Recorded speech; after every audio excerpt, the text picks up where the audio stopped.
The rising global population threatens food security, as the increased demand for food puts pressure on our agricultural resources and production systems.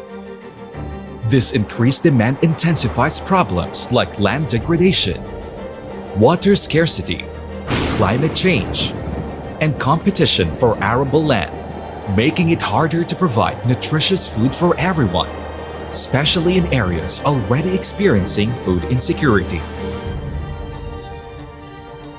Focusing on innovative technologies and sustainable agricultural practices, these challenges can become valuable opportunities that can drive economic growth and technological advancement. Research for Development, or R4D, plays a pivotal role in addressing the challenge of food security. In the Philippines, an organization is emphasizing the transformative power of technology to drive the sector towards its optimal potential through Research for Development, or R4D. The Department of Agriculture, Bureau of Agricultural Research, or DA-BAR,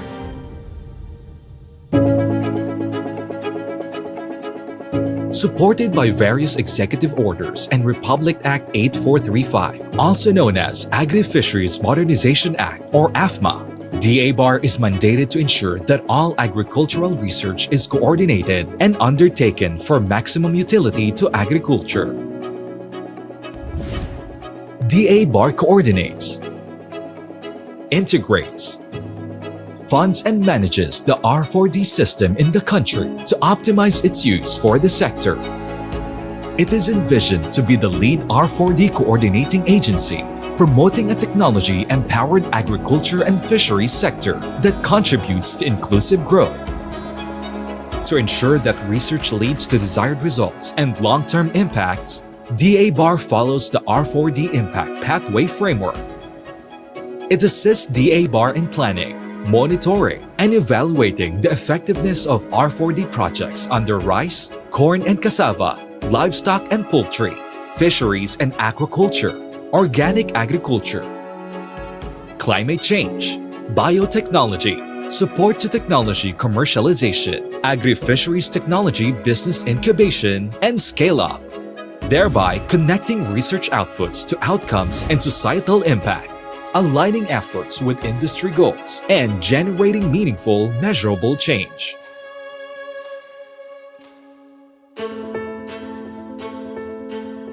It is DA-BAR's responsibility to ensure that suitable technologies and interventions are promptly accessible for the sector's utilization. However, DA-BAR cannot accomplish this alone. It needs capable partners in cascading these R4D outputs and outcomes that will advance technology-driven agriculture and fisheries sector. Collaboration is the backbone of research, and seamless integration of interdisciplinary expertise and resources is crucial for achieving common goals. By partnering with DA-BAR, we attain greater productivity in a cost-effective manner. Like the age-old adage, the sum is greater than its parts. Here at DA-BAR, we firmly believe that the power of collaboration has the potential to unleash a magnitude of possibilities beyond measure. We offer funding opportunities that can substantially improve the effectiveness and breadth of research endeavors. We facilitate networks and linkages to enhance opportunities to leverage expertise and resources. And more significantly, we serve as a hub for invaluable knowledge exchange, harnessing emerging and innovative technologies to tackle pressing sectoral challenges and global issues.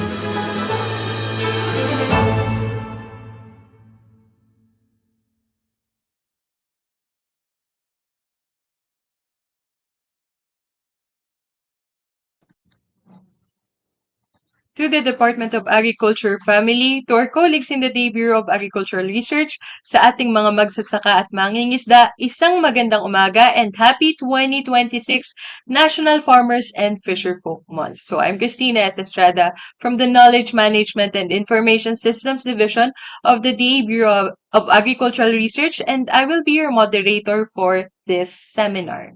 So this webinar today is part of a series to celebrate the 2026 NFFM in collaboration with the DA.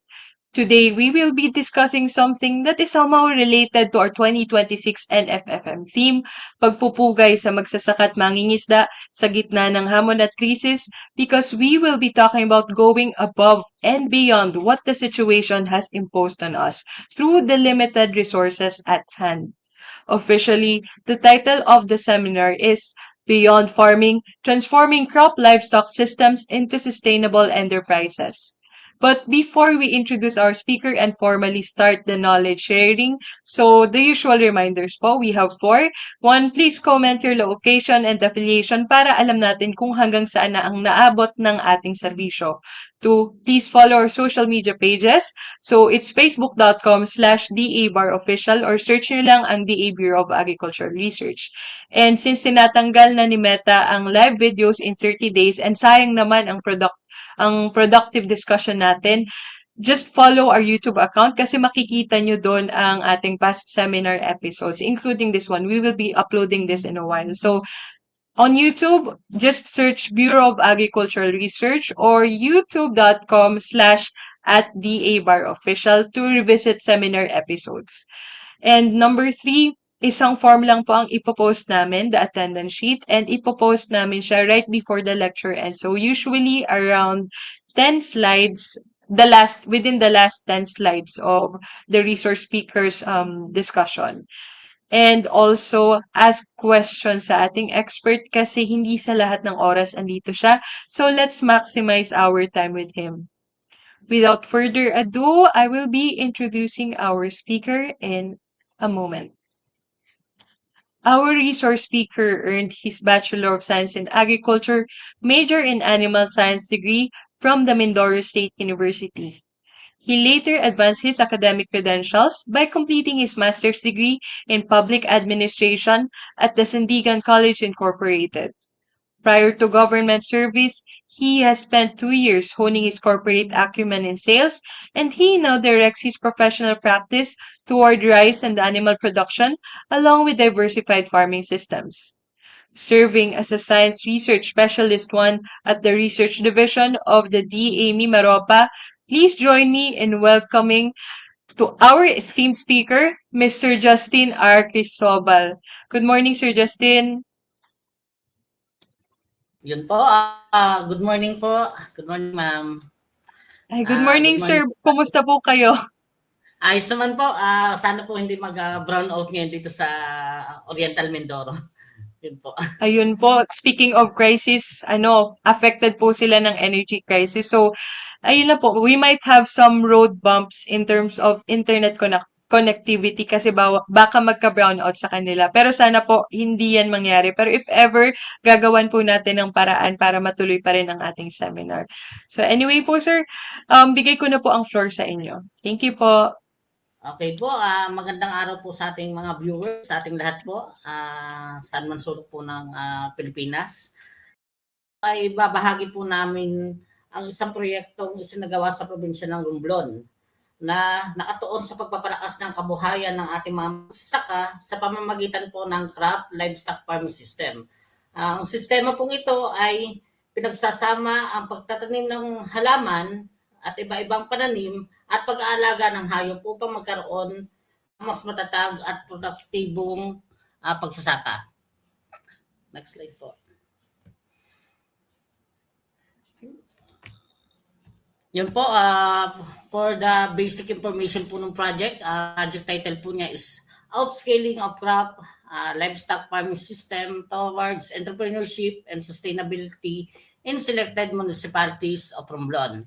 Funding agency po is DABAR or the Department of Agriculture, Bureau of Agricultural Research. Then ang implementing agency po is Department of Agriculture, Mimaropa Region Research Division. Then may mga collaborating agencies po kami. Una po yung PAGO or Provincial Agriculture Office of Romblon, Municipal Agriculture Office of Perol, Municipal Agriculture Office of San Andres. Then yung dalawa pong association, yung partner po natin sa project, yung Hinaguman Lowland and Upland Integrated Farmers Association, sa municipality ng Pirol. Then Doña Trinidad Farmers Association sa San Andres naman po. Then sa DISA din po, or Special Area for Agricultural Development Program, and then yung Romblon State University po. Yung proponents po ng project ay una po ay ako po, si Justin R. Cristobal.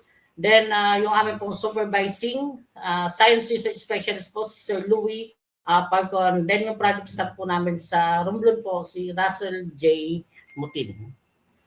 Next po.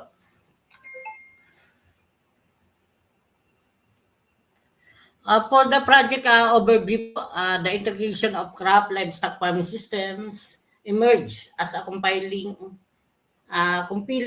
strategy in pursuing enhancement of agricultural productivity and bolstering the economic prosperity of farmer beneficiaries.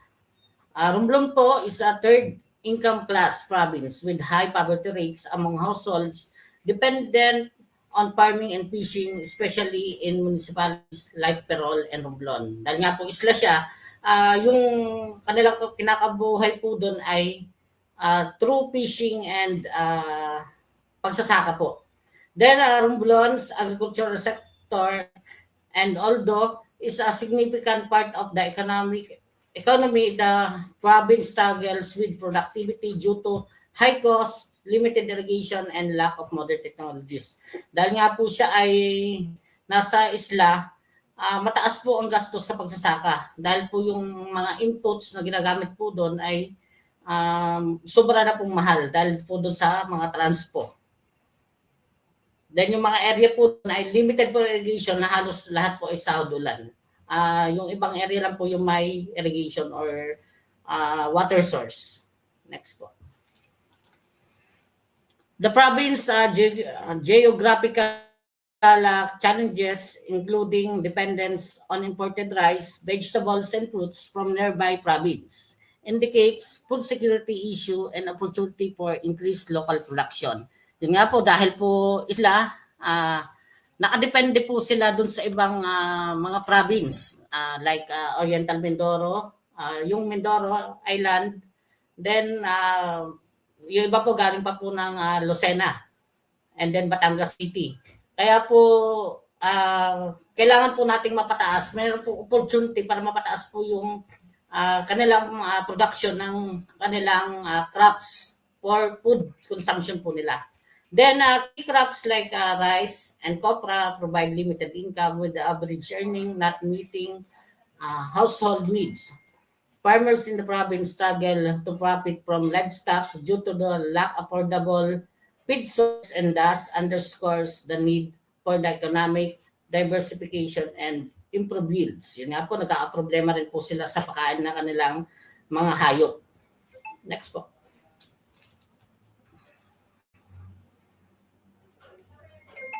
Yun po, in line with the DA BAR initiatives, the project aims to transition farming in Romblon from subsistence level production to a sustainable entrepreneurial model, improving economic resilience and reducing poverty. Yun po, dahil po sa initiatives po ng BAR na mag-conduct po kami ng project po doon ay para matulungan po yung ating mga magsasaka sa island po or probinsya po ng Romblon. Then integrating crops and with livestock farming can increase farm income by up to 20 to 30%, providing a stable income source, reducing costs, and enhancing resilience. The project has a goal of alleviating poverty status of farming household communities in Pirol and San Andres, Romblon. Yun na po, dalawang munisipyo po yung napagkandakan po nung project. Next po. For the overview of the commodity po, first po ay yung rice. Ito po yung second po na primary crops po na nilang tinatanim po sa area. Dahil po ang unang pinagkukunan po nila ng kita po dun ay yung coconut or yung pagbebenta po ng copra. Ang ginamit po namin, inintroduce po namin variety po dito yung registered variety po na NSEC RC 160. Yun po. Next po.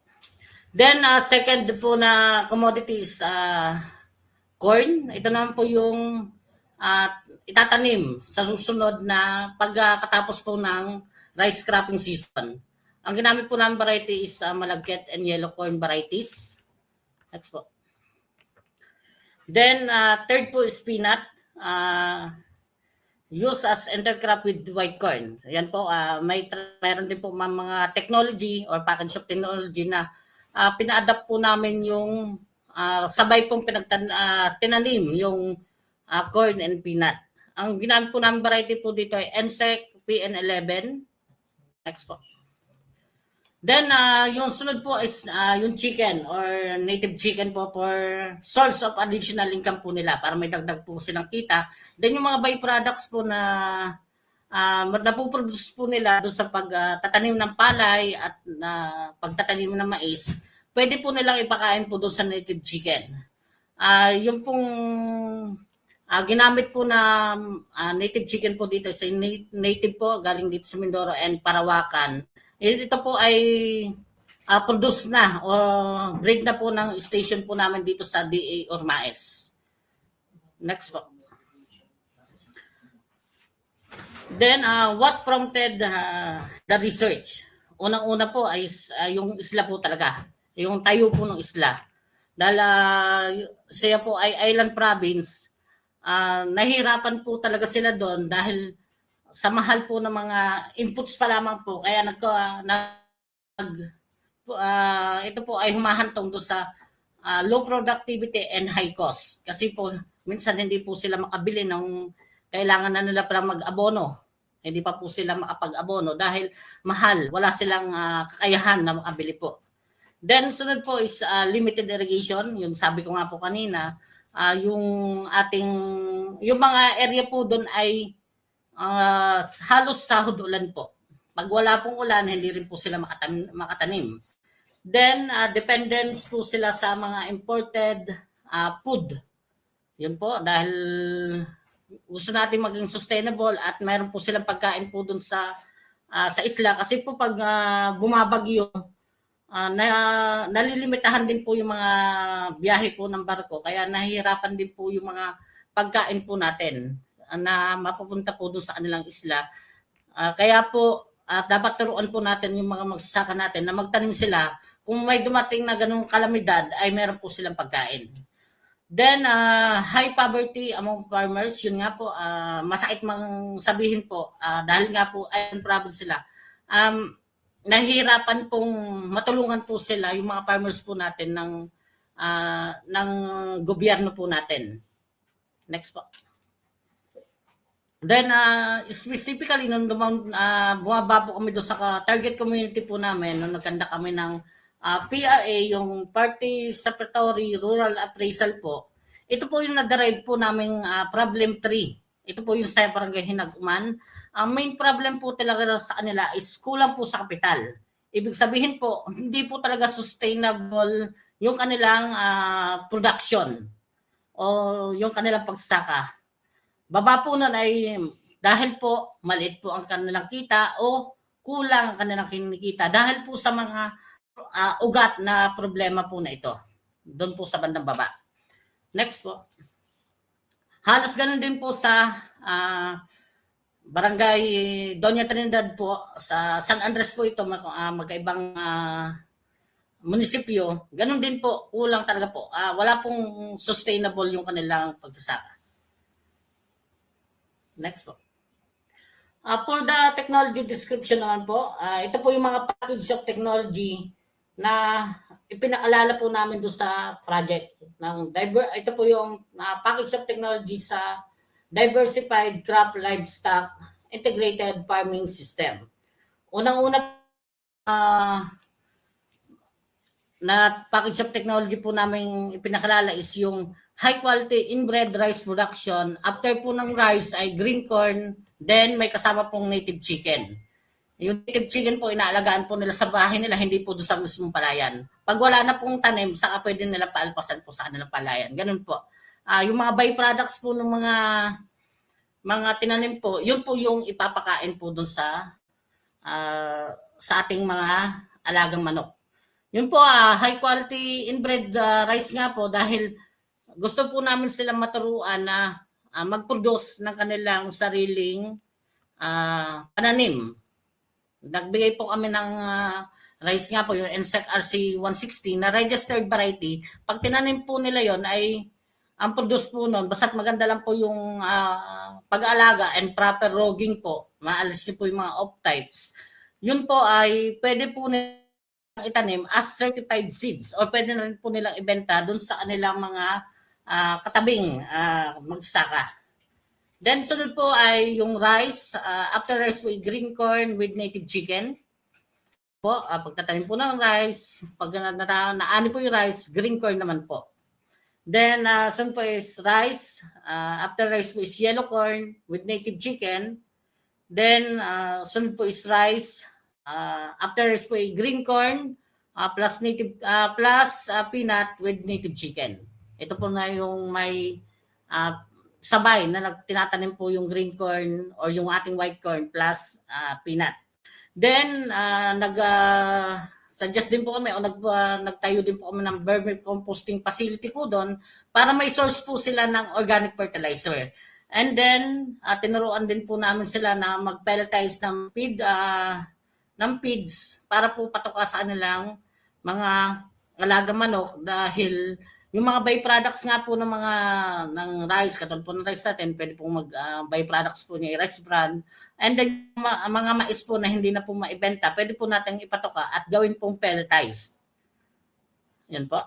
Next po. Ito po yung for the technology description po, na ito po yung mga activities na isinagawa para po sa project implementation. Una-una po, nagkandak po kami ng baseline survey and then PRA para malaman po namin kung ano talaga po yung problema na dapat matugunan kasi hindi naman po lahat ng problema ng isang lugar ay kaya nating solusyonan dahil minsan po sabi nila wala kaming tubig, kailangan naming magpatayo o magbutas para may source kami ng tubig o magawa ng dam, ay hindi naman po natin kaya solusyonan yun. Yun pong mga problema na yun po ay na lumabas PRA ay binibigay din po namin doon sa mga ibang agency na kaya po nilang resolbahin yung problema. Next po. Then, nagkandak po kami ng various training po sa diversified crop livestock integrated farming system. Yan po. Bali po, nagkandak po ng series of training. Next po. Yun po, unang training po is training on modern inbred rice and high quality rice seeds. Yan nga po, ito po yung mga subtopics po na under po nung training na yan. Una po yung modern inbred rice varieties, characteristics and selection criteria. Yun nga po, kung tinuruan po namin para sila mag-select kung ano po yung magandang variety para dun sa kanilang lupa o dun sa kanilang lugar. Sunod po is high quality rice seed production techniques. Yung nga po, yung mag-produce sila na kanilang sariling seeds na pwede nilang pananim. Then rice production using palay check principles. Yun nga po, nilagay din po namin yung ito pong technology ito, yung palay check principles para po masunod po nila yung mga key checks na yun ay mas tumaas pa o mas maganda pa po yung kanilang maging ani sa palay. Then sunod po is seed treatment and storage best practice. Yun nga po, kung paano po maitanim po yung kung paano po maitanim po yung maitago yung mga seeds na kanilang pinroduce para po after po nung sunod na season ay maitanim pa po nila ulit. Next po. Then sunod po is training sa vermicomposting. Yun po sa introduction ng vermicomposting and yun po ang sub-topic po niya, training to vermicomposting and its environment benefits. Next po is selection and suitable worm species. Yung nga po kung ano po yung gagamiting worms doon po sa pagtatayo ng mga vermicomposting facilities po nila. Then composting materials and bin preparation. And then harvesting and utilization of vermicompost. Next po. The sunod pong training is training on improved corn production. Pares pong yung yellow and white corn po natin. Best practices in crop management, soil preparation, and fertilization techniques using po yung site-specific nutrient management o yung SSNM. Then, disease and pest control strategies. Then, last po dun sa training na yon, na subtopic po na ay harvesting and post-harvest handling. Next po. Then, training on native chicken and feed formulation. Ito naman po yung mga subtopic under that specific training. Native chicken breeds and their characteristics. Saan po yung proper housing and management practices, nutritional requirements, and feed formulation. Kung ano po yung mga pwede nating gawing feeds na nandun lang po sa area, yung mga tricantera, mga ganyan po, na pwede nating gawing feeds. Then, this is disease prevention and health management. Next po. Then, sunod po is training on peanut production. Ito po yung mga subtopic po niya. Peanut varieties and suitable growing conditions, planting techniques and spacing, intercropping with corn, then irrigation and nutrient management, then harvesting and drying. Next po. Then at gusto natin po talaga maging entrepreneur po yung pong ating farming system. Kaya po yung training po na nilagay din po namin yung training sa financial literacy para po alam po nila o guided po sila kung bakit po sila nagsasaka.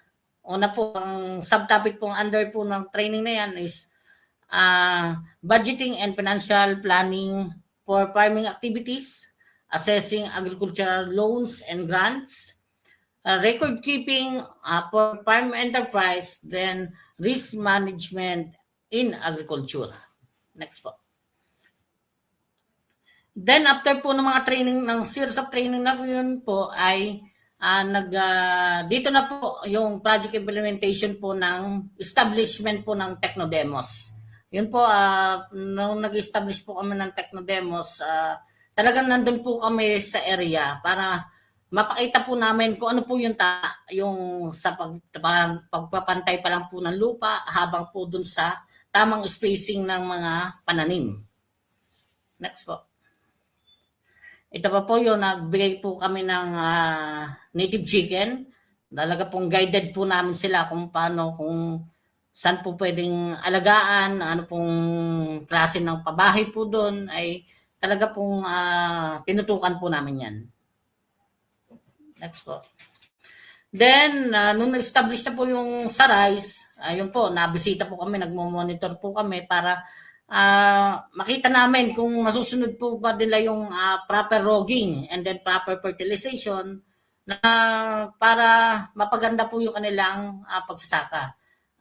Talaga pong tinutukan po namin yan kasi yung amin po nakuha din pong staff sa taga-Romblon na rin po. Kaya madali po niyang puntahan.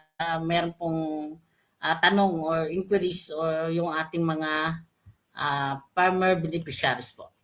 Next po.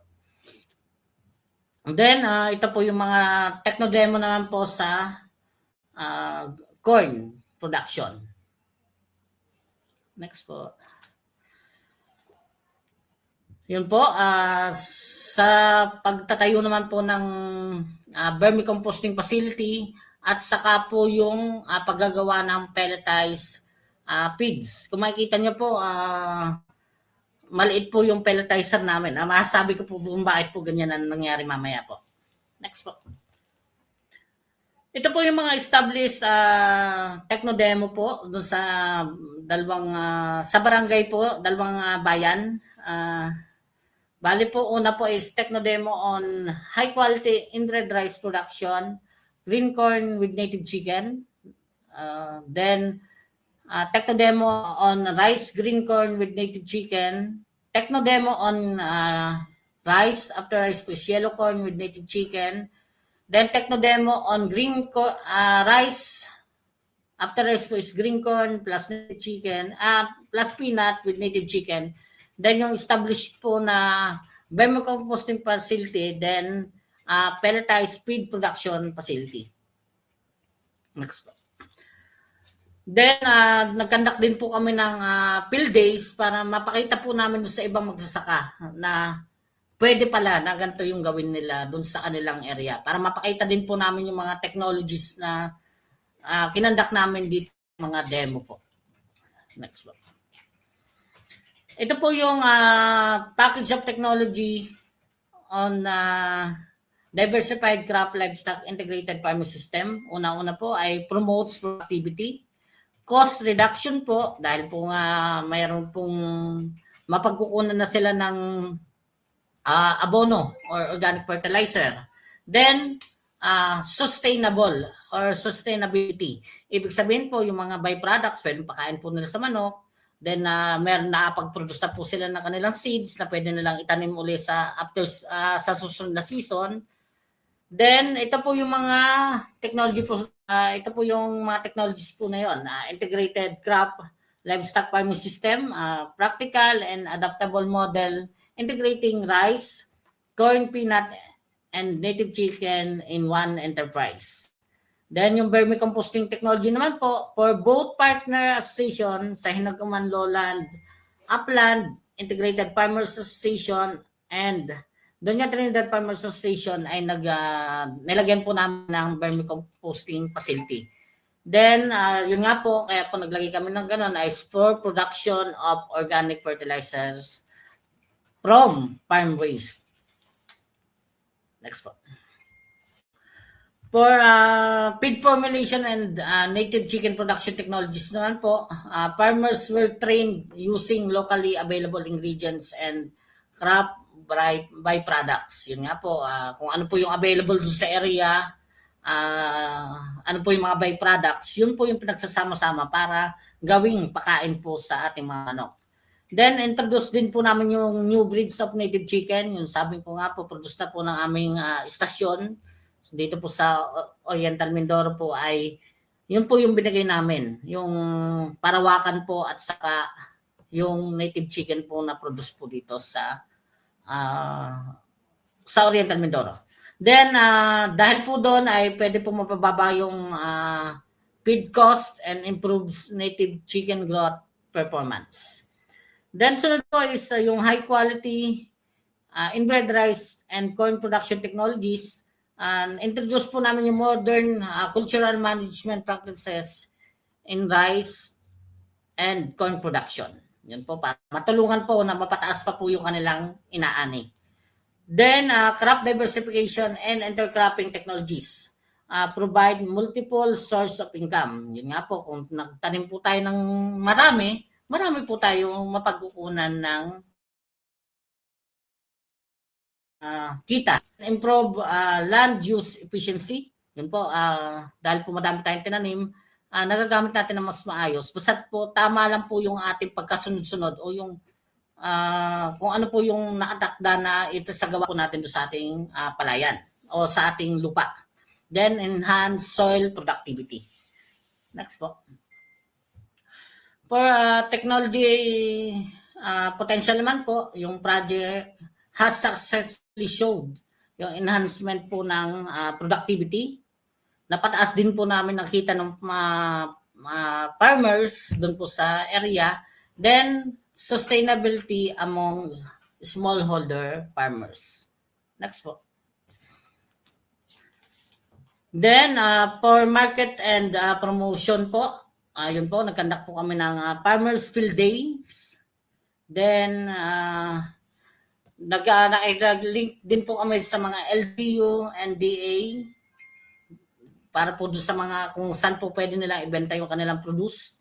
Then, nag-conduct din po kami mga knowledge transfer doon sa field day pa lang po. Nagsabi na sila na ganito po yung ginagawa po nila. Kaya, pwede po, ito po ay inadapt din po ng mga farmers po doon. Kasi doon, lalo na po yung native chicken production, madami na pong nabigyan uli ng native chicken galing po doon sa produce ng ating mga farmer cooperator. Then potential market expansion. Next po. Doon sa mga beneficiaries po namin, ito po yun, 15 farmer cooperators po sa Hinaguman, Lowland, and Upland Integrated Farmer Association na sa pangunguna po ni Chairman Rodrigo Oriendo. Then, 15 farmers cooperators po sa Doña Trinidad Farmers Association na pinangunahan naman po ni Nanay Nilinda Martinez. Next po.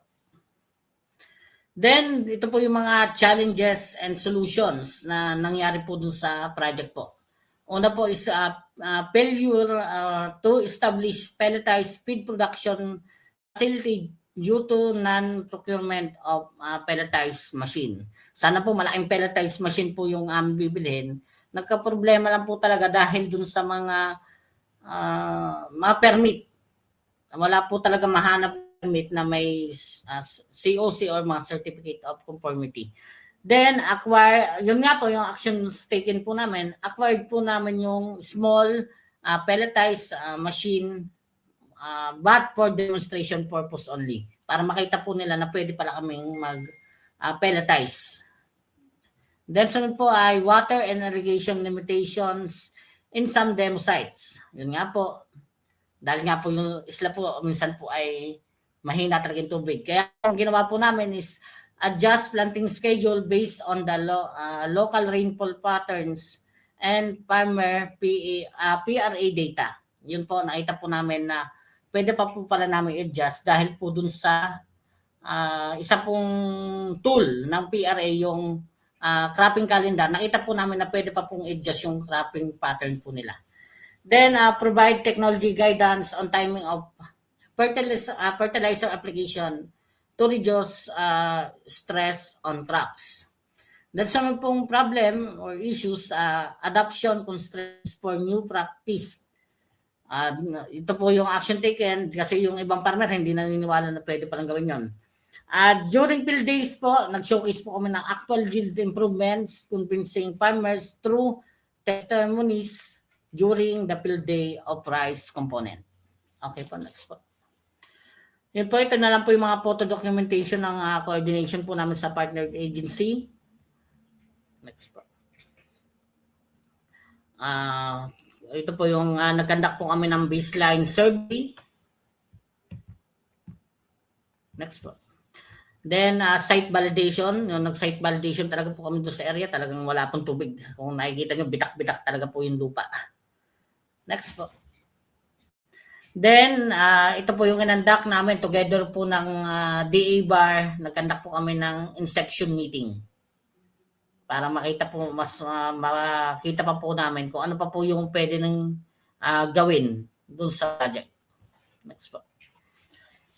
Then, ito po yung conduct po namin ng series of training. Next po. And then, nagbigay din po ang mga agricultural inputs. Unang-una po dito yung fertilizer kasi bago pa lang po yung kanilang vermicomposting facility.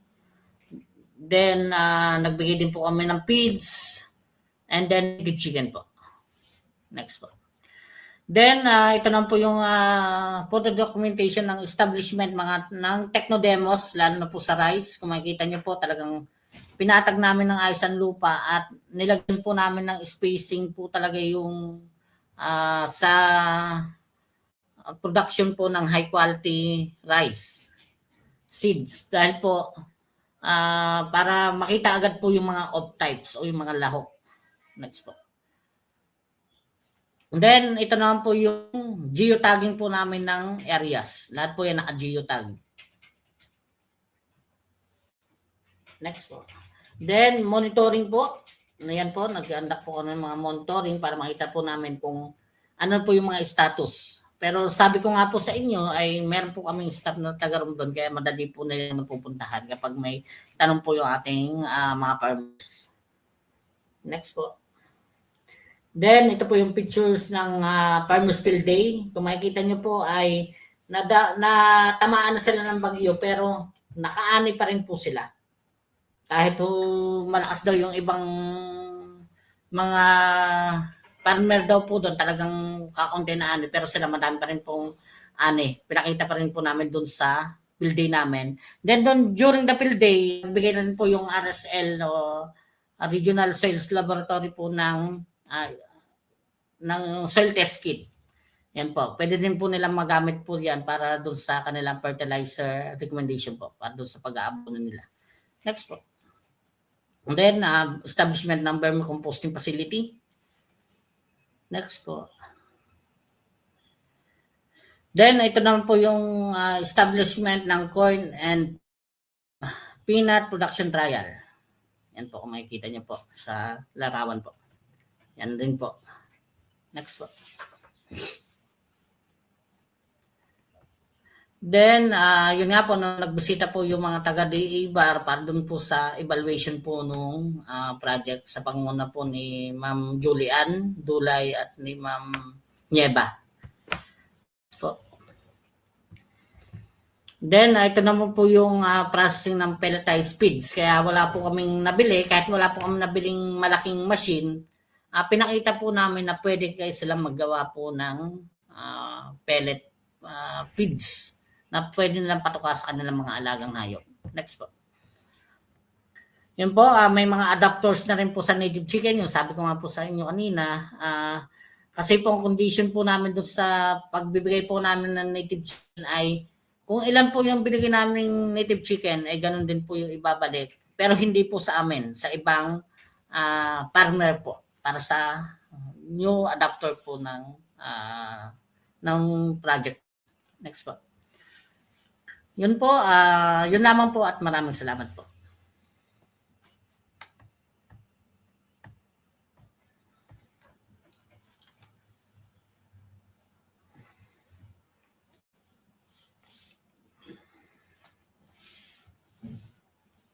Thank you so much, Sir Justin, for this interesting and comprehensive presentation on this integrated crop livestock farming system in Romblon. So, yun po.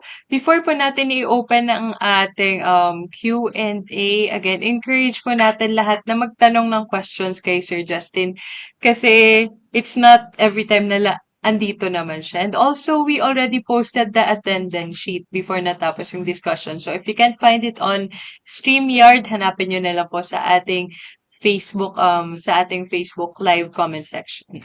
So, yun po, sir. So, check po muna natin ang ating questions from the APAR. Saglit lang po.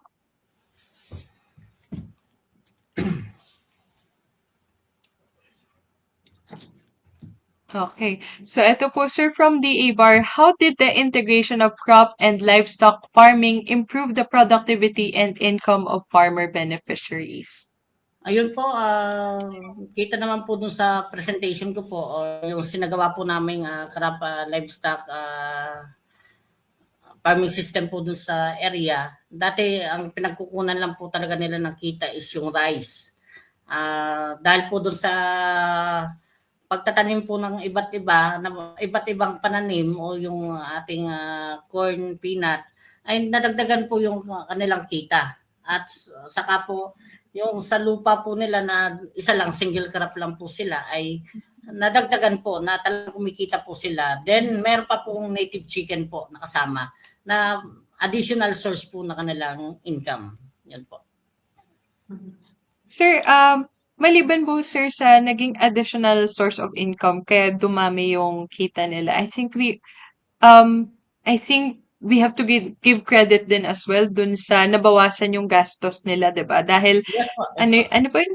Anong paki-explain nga po uli nung closed loop na sinasabi niyo when it comes to crop and livestock integration? Yun nga po, dahil po meron po tayong mga composting facility, yung mga waste product po ng ating production, yun po yung nagiging fertilizer po nila sa susunod na mga season.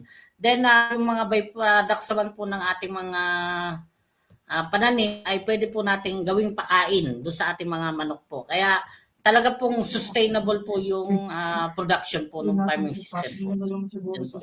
Okay. Buti nga po sir na isip niyo yung yung gantong research project kasi most of the time po 'di ba we have different agencies for livestock and yung sa mga crop related. Yes So po. more of mas marami sa mga projects natin ay magkahiwalay. And it's good na naisip niyong pagsamahin siya, especially in the case of Romblon na medyo since island kayo, nahihirapan kayong pasok labas yung mga natin, mga materials natin. Yes po, nagkanda nga po kami ng project, talaga pong nahirapan din po talaga kami sa pag-procure po ng mga inputs kasi wala pong available na supplier po doon sa area. Nakuha pa po kami ng supplier dito sa Mindoro or doon sa Manila pa po. Sir, curious lang po ako, dun po sa mga supplies na kinailangan yung kunin from outside of Mindoro, ano po yung mga ano yung mga kailangan yung i-procure from outside of Mindoro? Unang-una po ay yung fertilizer po. Kasi sadya naman po nating una pa lamang po ay fertilizer dahil po hindi pa po sila makapag-produce agad nung organic fertilizer. Kaya po mayroon na agad pong para masunod nila yung protocol ng project ay kailangan po talaga na may fertilizer para po kung sakaling sabi natin mag-aabon tayo ng gantong abono, kung wala naman tayong binigay, wala rin po silang i-apply talagang kung ano lang po yung natatanggap nila sa gobyerno po o doon sa MAU office, yun lang po yung nilalagay nila doon sa kanilang mga palayan. Ayun po, kaya nagpasalamat sila nung sabi nila mas maganda pa talaga na nalalagyan ng tamang pataba yung ating mga lupa para mas productive po siya. Ayun po. Nakailang cycles na po ba sir ng nakailang cycles na ng production itong ating farmers dito sa duration ng project?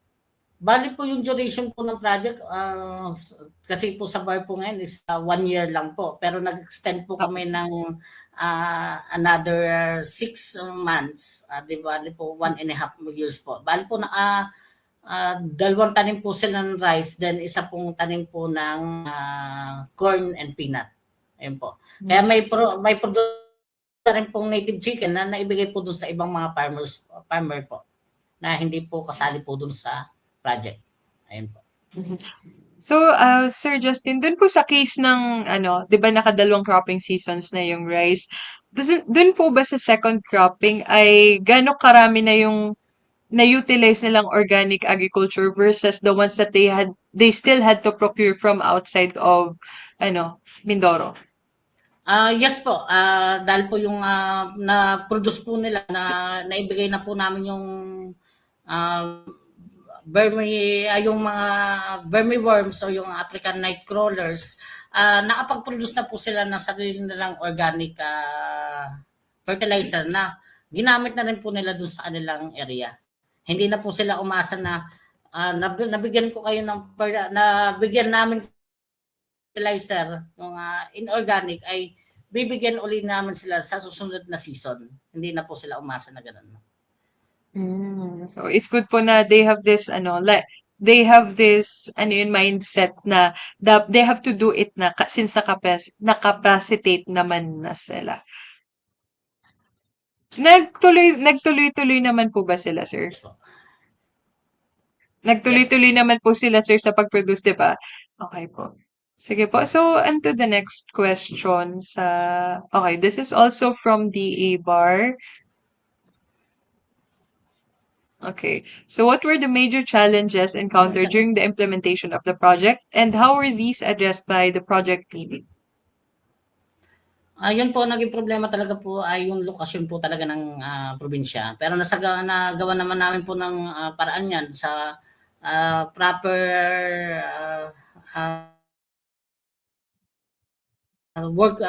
plano po. Dahil kung kailangan na po talaga yung mga intervention na ito ay talaga pong kahit po malakas ang alon ay galing pa kami dito sa Mindoro ay napunta talaga po kami doon para mapuntahan po talaga yung sites. Kasi hindi naman po talaga kaya lang po ng isang staff po namin na magpaliwanag na kami po yung mga project leader ay kasi po yung aming office po ay nandito po sa Oriental Mindoro. Talaga po natawid po kami doon. Ginagawan po talaga namin ng paraan para matulungan yung ating mga farmer cooperator po. Ayun po. Okay. Sir, so curious din po ako, sir. So, naging challenge yun din po ba yung parang acceptance ng mga farmers dito? Kasi nasanay silang, eto ginagawa nila, eto ginagawa nila. Parang, were there any difficulties in trying to convince the farmers to adopt the technology na ini-introduce ninyo? And if ever meron, paano nyo po yun na-resolve? Sa una po talaga, nahirapan po talaga na sabihin na ganito yung gagawin. Pero nung nagkandak po kami ng mga series of training, nakita nila na po pwede pala po, maaari pala. Then, tinuntukan po namin yung mga demo po namin na isinagawa doon sa area. Kaya nakita po ng mga farmer cooperators, sa mga farmer beneficiaries po natin na ayos po, na ito po ay gagana doon sa kanilang area o magkakaroon po sila ng kita.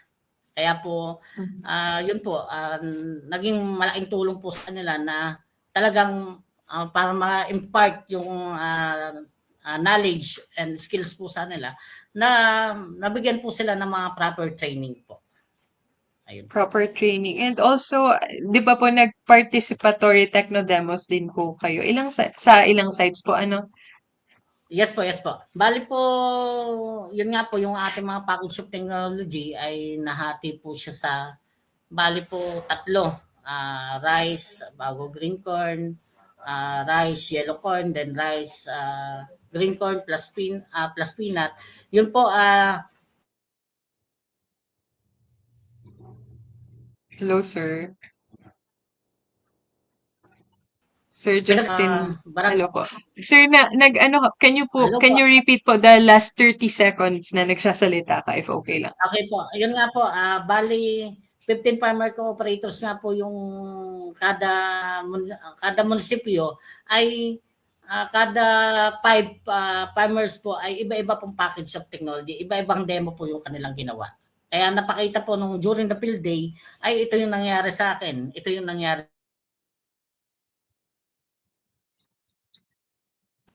Ayun po. Kaya napakita ating mga magsasaka o yung sa hindi po kasama doon sa project po. During the field day po. So far, sir, may mga sumama po na hindi nyo naman original farmer cooperators, di ba? During the field day. Okay, Yes, so po. it's good na nako-convince natin ang mga farmers natin paunti-unti to adopt these. Sir, speaking of adoption, so far may parang sa mga technologies na inintroduce nyo sa ating farmers, livestock farmers, alin po ang most adopted ng mga farmers at bakit? Sa lahat naman po nung inintroduce po namin ay talaga pong una po ay nakapokus po sila sa rice po talaga eh.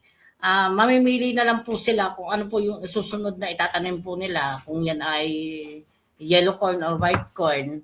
Then yung pag-aalaga nila naman dahil yung mga waste ay yung mga byproducts nga po ng mga kanilang production ay napapakain.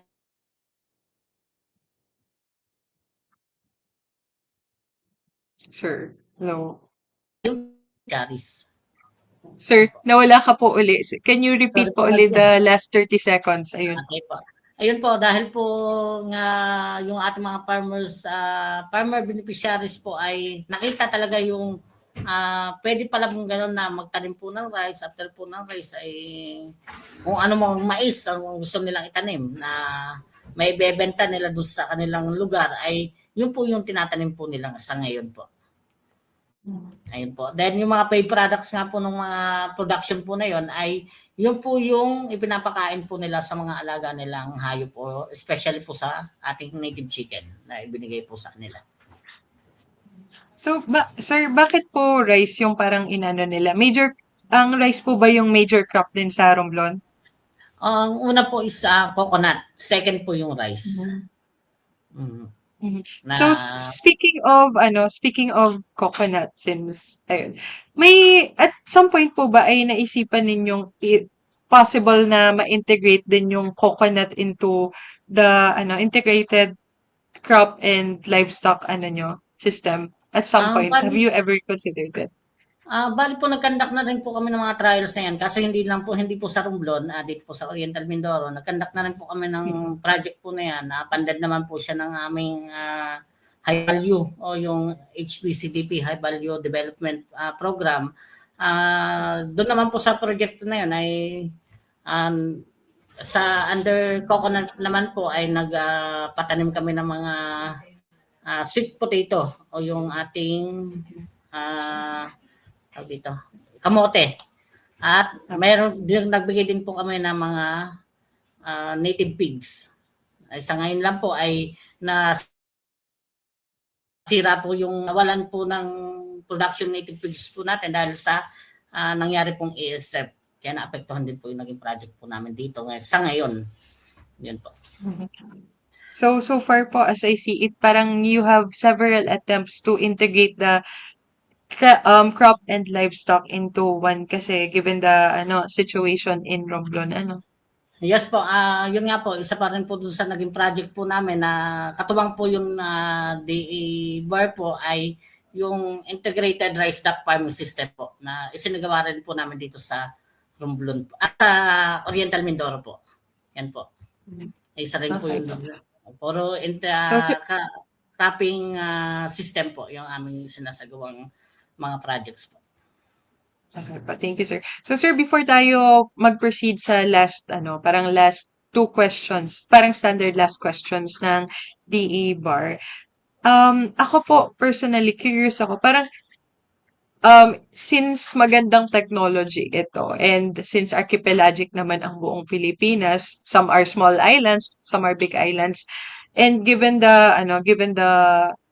parang, the source of income or the source of income of our country, what personally po, ano sa tingin mo yung good combination of crop livestock system ang pwedeng i-adopt sa buong Pilipinas? Kung may naisip ka po.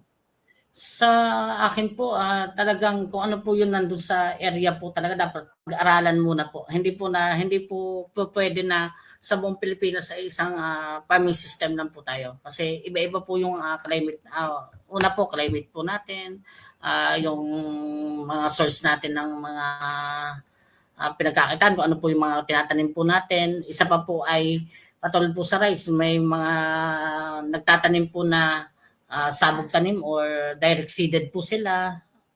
Meron po nagtatanim na transplanted. Kaya sa bawat po community o sa iba't ibang panig po ng Pilipinas, may possible na iba-iba pong farming system po tayo ma-develop. Ayun po. Okay, so Naakma po dun sa lugar na yun po. So, ang pakakaintindi po is kailangan mo ng i-assess talaga, hence yung PRA na ginawa ninyo, kung ano yung mga priority crops and livestock, and parang hanapan ng paraan para ma-integrate sila. So, we would be dependent on the situation of the location and yung farmers doon. Yes po. Sige po, sir. Sige, sir. Thank you, Sir Justin. So, ngayon po, ano po yung words of wisdom or message nyo sa ating researchers sa agri-fishery sector? Ayun po, maraming salamat po sa pag-invite para mapalawak pa po yung nakakaalam po doon sa naging proyekto po namin sa Romblon na crop livestock integration po o farming system. Kami rin po ay nagpapasalamat po doon sa nagpondo po ng project po sa DEBAR or Bureau of Agricultural Research at salamat din po sa mga partners po namin doon sa area, doon po sa LGU po ng Romblon. Kahit ano pong tulong na hingin po namin ay binibigay din po nila. Then doon po sa taga-RSU, Romblon State University, marami po kaming kinuha na naging trainers o naging trainers po doon sa project. Then nagpapasalamat din po ako sa mga kasamahan ko sa opisina, sa pangunguna po ng aming Regional Executive Director po, si Sir Attorney Christopher Arbanyas. Then sa aming Division Chief, si Sir Romnel Salazar, sa aking supervising, nakasama rin po namin doon sa project po si Sir Louis Parcon po. At sa lahat po ng farmer po natin, mabuhay po tayong lahat po. Yun po. Maraming salamat po. Thank you, Sir Justin. So, nagpasalamat na po agad si Sir Justin. Pero before that, Sir Justin, i-steer po Yes, muna natin. Baka may message po kayo sa ating mga researchers, message, words of encouragement or anything. Kasi sa totoo lang po, mahirap maging researcher and mahirap maging researcher sa agriculture and fishery sector. Baka po may gusto kayong ibahaging knowledge or Yun po. message. Okay po. Yun po sa ating mga researcher po, kung ano po yung naisip niyo pong project ay dapat tutukan niyo po kung ano po yung kinakailangan na po ng ating farmer. Dahil po doon sa pag naibigay po natin yung kailangan ng farmer, dito po yung papasok po yung research for development. Ibig sabihin, natutulungan po natin yung ating mga farmer na mas tumaas o gumanda ang atas po ng kanilang pamumuhay. Then, yun nga po, kung naisip po niyo yung na ito po yung magandang gawin at makatulong po sa ating mga magsaka, ay ituloy niyo po. Huwag po kayo matakot na magkamali. Dahil sa pagkamali po ay may tatama din po natin yung mga ibang problem ng ating agrikultura at pangingisda. Yan naman po. Okay, that's a very good words from Sir Justin. So, ano yun, parang dapat maging responsive tayo sa needs ng ating farmers. Dapat mag-persevere tayo sa kung anong nakikita nating goals or gusto nating i-pursue na, of course, related pa din sa needs ng ating farmers. And yun, huwag magkamali kasi madami tayong parang napaparalyze na huwag gumalaw just because takot tayong magkamali. Yes po, yes So po. yun, those are very good words, sir. Ako, nakaka-identify ako kahit di ako researcher. Saka, yun, hindi ako agriculturist. And yun po, Sir Justin, ano po yung message natin sa ating farmers? Ayun po, ipagpatuloy lang po natin yung ating pagsaka dahil kayo po yung sandigan ng ating bayan. Kung wala po kayo, wala rin po kami dito sa aming kinatatayuan po. Yun lamang po. Lahat po ng aming ginagawa po ay para sa inyo po. Ayun. So, salamat po sa ating farmers and fisher folks. Salamat po sa inyo at mayroon kaming sapat na pagkain. Yes, And po. yun po, magtulungan po tayo sa ating research for development environment. So, tulungan niyo po kami, tulungan po namin kayo. So, para umangat ang ating bansa. So, thank you. Thank you so much, Sir Justin, for generously sharing your expertise and passion to the public. So, sir, we will be awarding you a certificate from DA. So, eto po siya. Oh. Pero di po namin alam kung kailan namin mapapadala or kung may pupunta. So, eto po siya. So, basahin ko lang po, sir, yung citation. So, this one would be coming from DA mismo. The Department of Agriculture bestows this certificate of appreciation to Mr. Justin R. Cristobal in grateful recognition of your valuable contribution as resource person in the 2026 National Farmers and Fisherfolk Month webinar titled Beyond Farming, Transforming Crop Livestock Systems into Sustainable Enterprises on May 20, 2026, given this 20th day of May 2026 in Diliman, Quezon City, signed by Nichols A. Manalo, Assistant Secretary for Operations, and the Vice Chairperson of the National Farmers and Fisher Folks Month celebration for 2026, and Alan O'Malley, Undersecretary for Administration, and the Chairperson of the National Farmers and Fisher Folks Month celebration for 2026. So, thank you, Sir Justin. This concludes our online seminar, Beyond Farming, Transforming Crop Livestock Systems into Sustainable Enterprises. So, sa ating audience po, mag-abang pa po tayo kasi meron pa po tayong isa na webinar series na related to our 2026 NFFM celebration. So this would happen Wednesday next week. I'm not sure kung meron pang nadagdag na ibang webinar, pero definitely po Wednesday next week would be the schedule. So muli, maraming salamat po, Sir Justin, and we're looking forward to the adoption of the integrated crop livestock system all over the country. And sana po maging maging source ng sustainable livelihood for our kababayans. And yun po, sa ating participants, reminders, the attendance sheet po, please answer it before 11:30. And if you have questions on the seminar, please follow our social media pages. So if you have questions to Sir Justin, ayun, i-message na lang po or follow nyo ang Facebook page nila, which is Department of Agriculture 4. So, yung 4 po ay Roman numerals I and V. So, Department of Agriculture 4-Mimaropa Research Division, or i-message nyo lang po ang DA bar so that we can forward your queries to Sir Justin. And yun po, follow nyo po ang aming Facebook page. So, it's facebook.com/DA bar official. Or the Bureau of Agricultural Research, and follow nyo din po ang page ng Department of Agriculture Philippines. So yun, yung YouTube account po ng DA Bar, follow nyo po para ma-revisit nyo ang past seminar episodes to learn more about online seminar series that we hold monthly and other activities po. So yun, thank you po Sir Justin, and thank you po sa ating viewers. Okay Palakpakan po, at pusuan po. Palakpakan at pusuan po natin si Sir Justin. And dito na po nagtatapos ang ating free online seminar for today. And yun po, abangan nyo po yung isa pang seminar for 2026 National Farmers and Fisher Folk Month celebration. Muli, ito si Tin.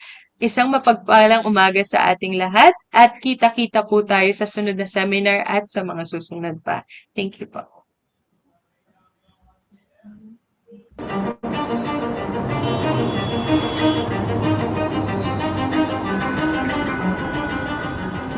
The rising global population threatens food security.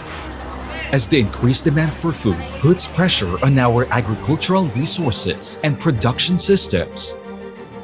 This increased demand intensifies problems like land degradation, water scarcity, climate change, and competition for arable land, making it harder to provide nutritious food for everyone, especially in areas already experiencing food insecurity. Focusing on innovative technologies and sustainable agricultural practices, these challenges can become valuable opportunities that can drive economic growth and technological advancement. Research for Development, or R4D, plays a pivotal role in addressing the challenge of food security. In the Philippines, an organization is emphasizing the transformative power of technology to drive the sector towards its optimal potential through Research for Development, or R4D. The Department of Agriculture, Bureau of Agricultural Research, or DA BAR.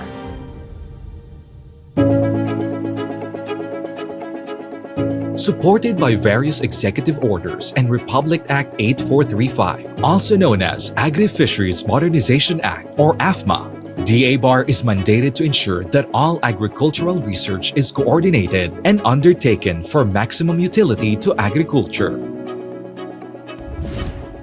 DA BAR coordinates, integrates, funds and manages the R4D system in the country to optimize its use for the sector.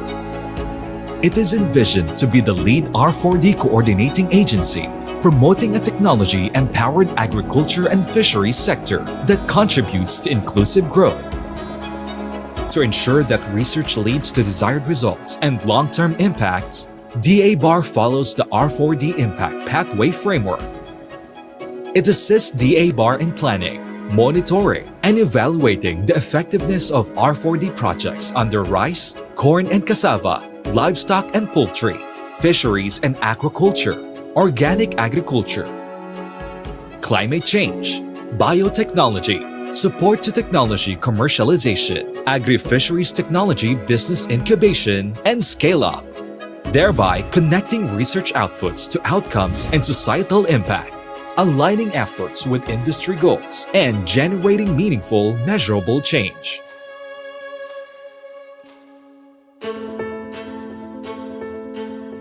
It is DA-BAR's responsibility to ensure that suitable technologies and interventions are promptly accessible for the sector's utilization. However, DA-BAR cannot accomplish this alone. It needs capable partners in cascading these R4D outputs and outcomes that will advance technology-driven agriculture and fishery sector. Collaboration is the backbone of research, and seamless integration of interdisciplinary expertise and resources is crucial for achieving common goals. By partnering with DA-BAR, we attain greater productivity in a cost-effective manner. Like the age-old adage, the sum is greater than its parts. Here at DA-BAR, we firmly believe that the power of collaboration has the potential to unleash a magnitude of possibilities beyond measure. We offer funding opportunities that can substantially improve the effectiveness and breadth of research endeavors. We facilitate networks and linkages to enhance opportunities to leverage expertise and resources. And more significantly, we serve as a hub for invaluable knowledge exchange, harnessing emerging and innovative technologies to tackle pressing sectoral challenges and global issues.